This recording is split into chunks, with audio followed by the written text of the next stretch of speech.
Salut, eu mă numesc Adonis, prietenul meu Vali și o să vă arătăm cum să vedeți date despre calculatorul vostru. Prima dată intrăm în My Computer. My Computer. Vom face click pe sistem. Ne va apărea aceasta. Vom da pe performanță. Să vedem cât de performant e calculatorul.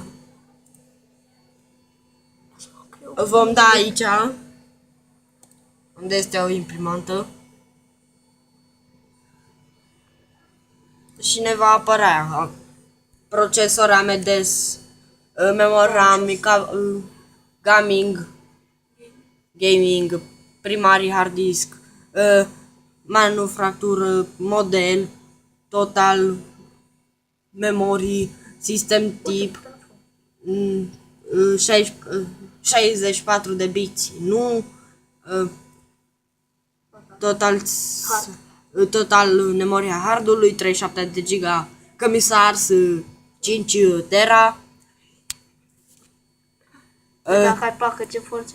media driver, disc Partion 6 mega, 10 MB,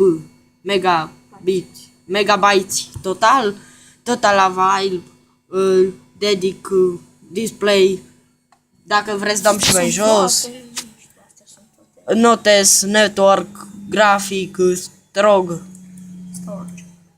sistem, procesoare, găsiți totul. Și vă mulțumim că ați fost, dați like dacă vreți, puteți și printa pagina dacă aveți imprimantă.